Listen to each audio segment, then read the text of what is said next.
Olá, começa agora mais um Unesp em Pauta aqui na TV Unesp. Nesta temporada nós conversamos sobre ciências farmacêuticas em parceria com o programa Universidade Aberta da TV Uniara de Araraquara. Nossos convidados participaram do 4º Congresso Farmacêutico da Unesp. No programa de hoje nós conversamos sobre epigenética com a pesquisadora e doutora em imunologia Patrícia de Assis.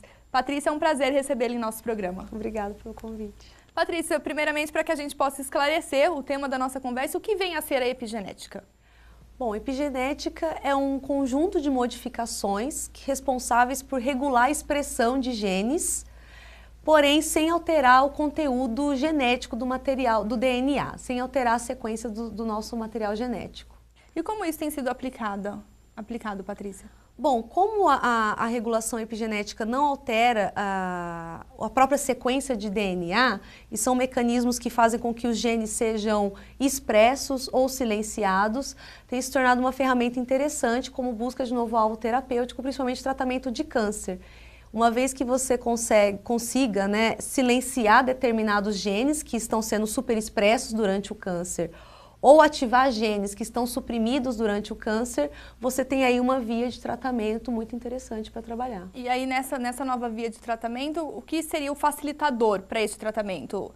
Os efeitos colaterais seriam menores, o avanço da doença também seria mais lento? A ideia é você conseguir uma regulação mais específica, mais refinada e tentar diminuir os efeitos colaterais dos tratamentos quimioterápicos que são correntes hoje em dia. Então, por exemplo, um paciente que tenha câncer no fígado, por exemplo, faça quimioterapia, em que medida que a epigenética vai ajudar esse paciente?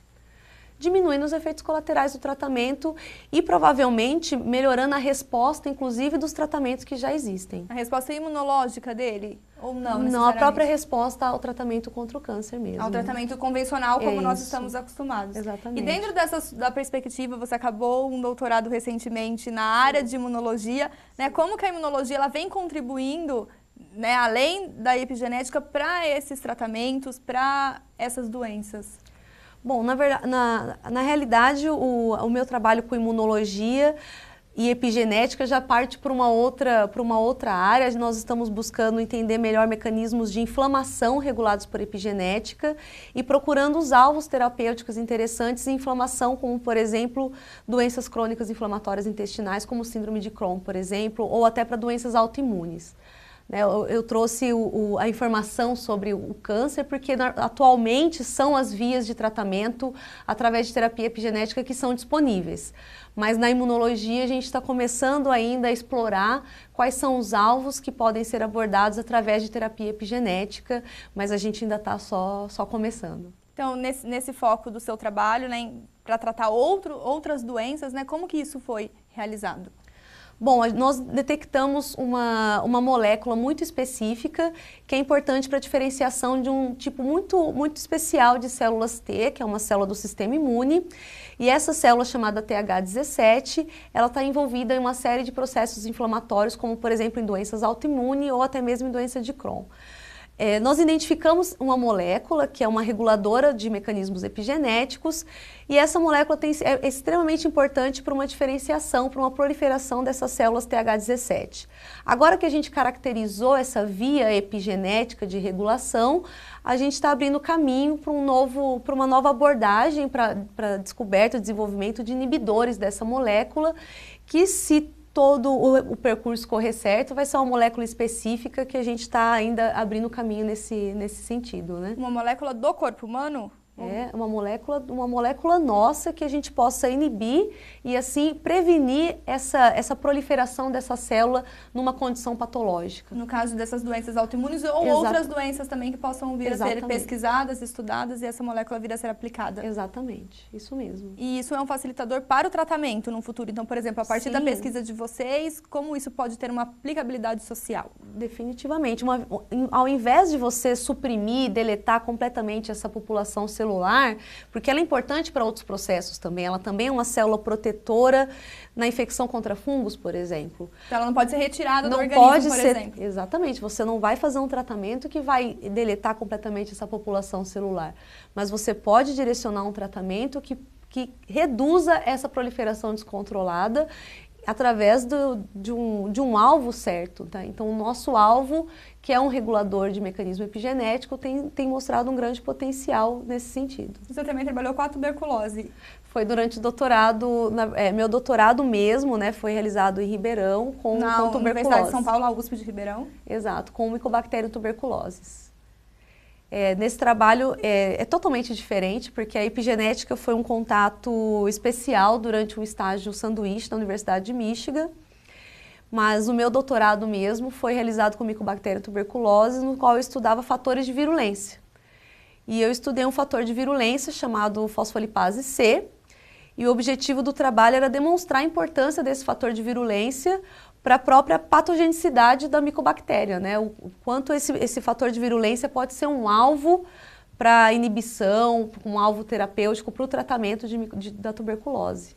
E nessa medida, a imunologia ela vem se destacando como uma grande área de atuação para pesquisadores via a sua aplicabilidade. Como que você tem observado essa preocupação da própria universidade e depois voltando para o nosso mercado de aliar esse desenvolvimento, essas pesquisas na área de imunologia?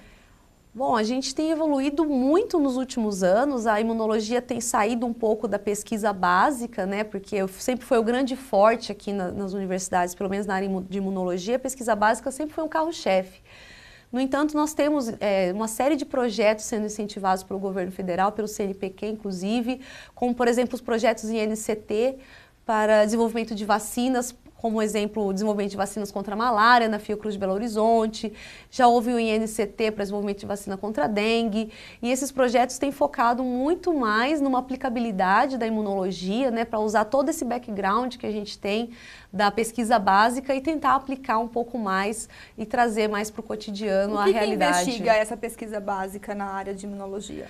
Bom, quando eu disse para você que a gente, no caso do mecanismo epigenético, ou até mesmo da minha pesquisa com Mycobacterium tuberculosis, ambas foram pesquisas básicas, porque o nosso objetivo era, de fato, identificar esse alvo e avaliar se esse alvo é importante, em qual condição ele é importante.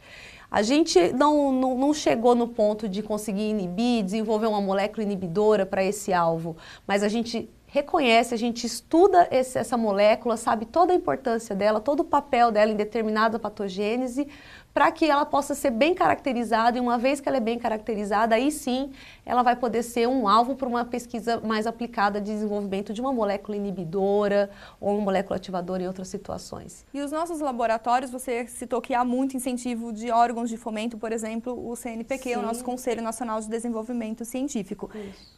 Né? Em que medida esses avanços, há esse incentivo, há esse incremento para que os laboratórios estejam preparados? Há essa preparação da parte técnica, da formação dos profissionais para atuar nessa área? Olha, no Brasil, eu acho que isso ainda varia um pouco. A gente tem uma estrutura muito boa aqui no estado de São Paulo e em algumas capitais do Brasil também existem institutos com grande injeção de dinheiro. A Fiocruz, como você mesmo citou. Exatamente, a Fiocruz. Aqui em São Paulo a gente tem a FAPESP, que é fantástica em termos de financiamento, de fomento para pesquisa, mas eu acho que ainda falta muito em determinadas regiões do Brasil. Temos muitos institutos, por exemplo, da região Nordeste, que ainda não conseguem alcançar esse patamar. Algumas instituições já evoluíram muito nas últimas décadas, justamente pelo incentivo, né?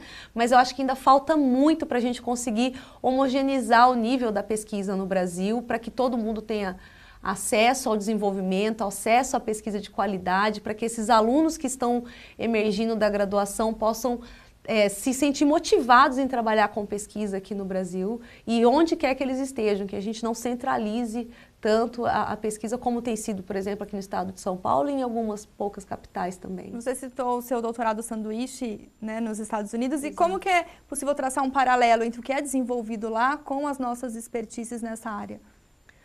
Olha, eu acho que em termos de estrutura, pelo menos na realidade que eu vivi na USP de Ribeirão, em termos de estrutura a gente não está muito atrás. Estrutura laboratorial? Estrutura laboratorial, a estrutura de equipamentos, a injeção de financiamento, né, o pagamento dos alunos, as bolsas. Isso a gente tem bem estruturado, pelo menos aqui no estado de São Paulo, isso é a realidade que eu convivi. mas ainda falta muito ainda em termos de mudar essa estrutura de trabalho, né? De tornar esse trabalho do pós-graduando, do pesquisador ainda, num trabalho mais profissional. Então, uma vez que esse trabalho pudesse ser mais profissional, mais reconhecido também, eu acho que teria um incentivo maior para o aluno gostar mesmo da pesquisa que está fazendo, pensar longe. A gente tem um grande problema que é o atraso nas importações, a gente depende de importações. E sem essas importações a gente não tem reagente para trabalhar. Mas isso demora muito, é muito diferente você estar no laboratório nos Estados Unidos, você precisar de um reagente porque você viu um resultado, você teve uma ideia, você quer aplicar aquela ideia, quer avaliar aquele dado, mas você não tem o reagente. No dia seguinte você está com ele na mão lá. Porque é tudo rápido. Não para, lá é dinâmico. Lá é dinâmico. Aqui a gente tem que planejar com 6 meses de antecedência o que a gente vai fazer, e se dali a 6 meses você faz o experimento não corresponde com a sua expectativa, porque ciência é assim, né? Você tem que esperar de novo mais 6 meses, 3 meses, para conseguir realizar um novo experimento, porque você tem que esperar essa estrutura funcionar. Então, isso deixa a gente numa situação muito defasada em relação a laboratórios nos Estados Unidos, por exemplo. A gente tem qualidade técnica, a gente tem capacitação de alunos, a gente tem um grupo bom de pesquisadores que são extremamente bem formados, bem estudados, muito experientes, mas a gente não tem a estrutura funcionando da mesma forma. Isso deixa a gente muito atrasado, assim. É um pouco frustrante isso, né? E que a gente consiga, né, avançar diante desse passo, desses problemas que você muito bem pontuou aqui em nosso programa, para que essas pesquisas do começo, que é a epigenética, ganhem um destaque merecido no Brasil, especialmente pela contribuição social que ele pode ter. Com certeza, exatamente. Muito obrigada, Patrícia, por sua participação. Obrigada a vocês. O Unesp em Pauta fica por aqui. Se você quiser rever este programa, acesse o nosso site. Obrigada pela companhia e até mais.